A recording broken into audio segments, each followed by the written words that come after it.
is President Donald Trump's pick to lead the U.S. intelligence community intent on exposing a controversial program of the Central Intelligence Agency. Tulsi Gabbard, Trump's nominee to serve as the Director of National Intelligence, DNI, testified at her Senate confirmation hearing on January 30th in what proved to be a confrontational round of questioning about her views on key national security topics. At one point during the hearing, Senator Mark Kelly, a Democrat of Arizona, asked Gabbard to address comments she made in a 2016 interview in which she asserted the United States was providing support to terrorist groups in a bid to topple Syrian leader Bashar al-Assad. Kelly asserted Russia has made similar claims of U.S. support for terrorist groups in Syria in order to bolster Assad and discredit the United States. In 2016, you gave an interview in which you said, and this is a quote, "The U.S. is providing direct and indirect support to terrorist groups in order to overthrow the Syrian government." And in 2019, on the Democratic presidential debate stage, you said of President Trump, this is a quote, "This current president is continuing to betray us. We were supposed to be going after al-Qaeda, but over years now, not only have we not gone after al-Qaeda, our president is supporting al-Qaeda." So I'm interested to hear, what was your goal in saying these things? And did you consider, before saying them, the motives of Iran and Russia, what their motives might have been before making these claims? Senator, as someone who enlisted in the military specifically because of al-Qaeda's terrorist attack on 9/11 and committing myself and my life to doing what I could to defeat these terrorists, it was shocking and a betrayal to me and every person who was killed on 9/11, their families and my brothers and sisters in uniform. When, as a member of Congress, I learned about President Obama's dual programs that he had begun really to overthrow the regime of Syria, and being willing to, through the CIA's Timber Sycamore program that has now been made public, of working with and arming and equipping al-Qaeda in an effort to overthrow that regime, starting yet another regime change war in the Middle East.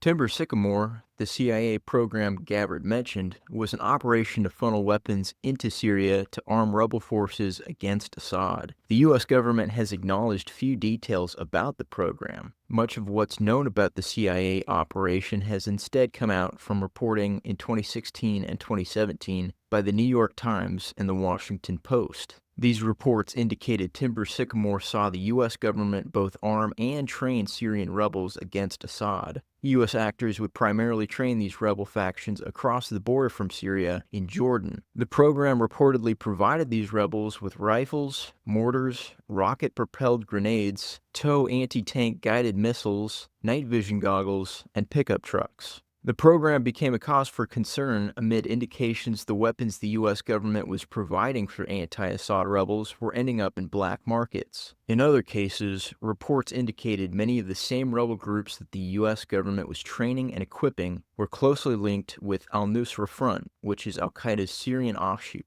A 2017 report published by Conflict Armament Research and commissioned by the European Union determined some weapons purchased by the United States even fell into the hands of the Islamic State, fueling its rise to power. While the report doesn't identify Timber Sycamore by name, it does describe U.S. efforts to arm anti-Assad rebels. In at least one instance, the report found U.S.-purchased anti-tank guided missiles ended up in the hands of the Islamic State within 2 months of leaving the factory. According to an August 2017 New York Times article, President Barack Obama was hesitant to support the program in 2012 when then CIA Director David Petraeus proposed it. Obama's opposition centered around concerns it would be nearly impossible to keep these weapons they would supply out of the hands of groups like al-Nusra. Obama reportedly changed his mind on the idea following lobbying from foreign leaders such as King Abdullah II of Jordan and Prime Minister Benjamin Netanyahu of Israel, who called for the United States to take a more involved role in the Syrian civil war. President Donald Trump appears to have suspended the Timber Sycamore program in 2017 during his first term in office. General Tony Thomas, the then commander of the U.S. Special Operations Command, gave an interview at the Aspen Security Forum in July of 2017 in which he appeared to confirm the program had ceased. While the CIA ran Timber Sycamore, the U.S. military began a similar program in 2014 known as the Syrian Train and Equip Program, STEP or STEP. The second DoD program was ostensibly focused on arming Syrian factions to fight against the emerging Islamic State rather than Assad. While Timber Sycamore appears to have ended in 2017, the U.S. military has continued this parallel STEP program to train Syrian factions ostensibly to fight the Islamic State. The STEP program saw its own list of setbacks over the years. One of the first cohorts of the U.S.-trained Syrian forces, dubbed Division 30 of the Free Syrian Army, collapsed in 2015 after just a few months in operation. In July of 2015, members of al-Nusra reportedly kidnapped Division 30 members shortly after they crossed over into Syria. In August of that year, al-Nusra fighters reportedly attacked another outpost that Division 30 had established inside Syria, fragmenting the force. Subsequent reports indicated another element of Division 30 handed over much of their weapons and ammunition to al-Nusra shortly after entering Syria in September of 2015.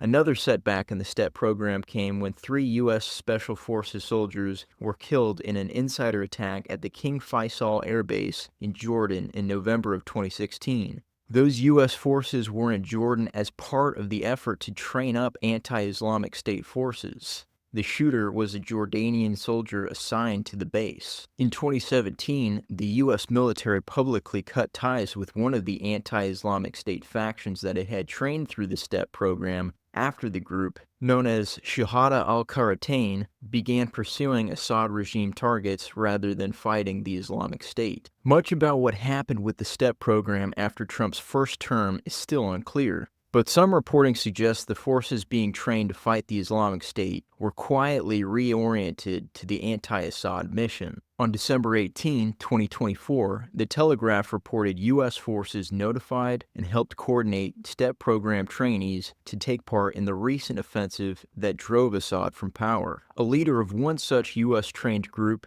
called Magawir al-Thawra, also known as the Revolutionary Commando Army, told The Telegraph that U.S. advisors forewarned them of the surprise offensive against Assad and told them to be ready to march and join in the fight. Hayat Tahrir al-Sham, HTS, led the final offensive that drove Assad from power in December.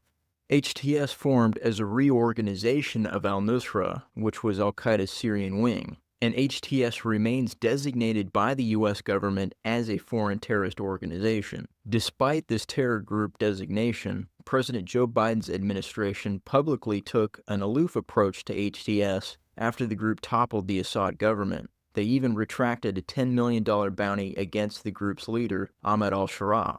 Sharaa has since installed many of his HTS allies into positions of power in post-Assad Syria. The HTS-formed Syrian Transitional Government also named Sharaa as its president on January 29. At her Senate hearing on January 30th, Gabbard asserted Sharaa had celebrated the September 11, 2001 attacks on the United States and has a well-known history of Islamist extremist sentiments that continue to this day. I shed no tears for the fall of the Assad regime, but today we have an Islamist extremist who is now in charge of Syria, as I said, who danced on the streets to celebrate the 9/11 attack, who ruled over Idlib with an Islamist extremist governance, and who has already begun to persecute and kill and arrest religious minorities like Christians in Syria. I understand. Why that should be acceptable to anyone is beyond me. It shouldn't is be. certainly And not in our I appreciate your answer, and thank you. My concern has to do with the tendency to repeat Russian and Syrian, and even in some cases, I think we'll get into in the closed session, Iranian information, and to discount what comes from our intelligence community. Senator, every American deserves to know that people in our own government were providing support to our sworn enemy, al-Qaeda. That should not be acceptable by anyone. Thank you, Senator Kelly. Ms. Gabbard. If confirmed as the next Director of National Intelligence, Gabbard would have a high degree of oversight over the actions of intelligence agencies like the CIA. she could bring greater scrutiny to past U.S. operations in Syria, particularly at a time when Trump has expressed an interest in pulling U.S. forces out of the country. But her critical views of past U.S. policy towards Syria could put her at odds with the very same senators who would decide whether or not she should be confirmed. If you've watched this far, consider subscribing and leave a comment letting me know if you think Gabbard will be confirmed and what you think she might do if put in place as the next DNI.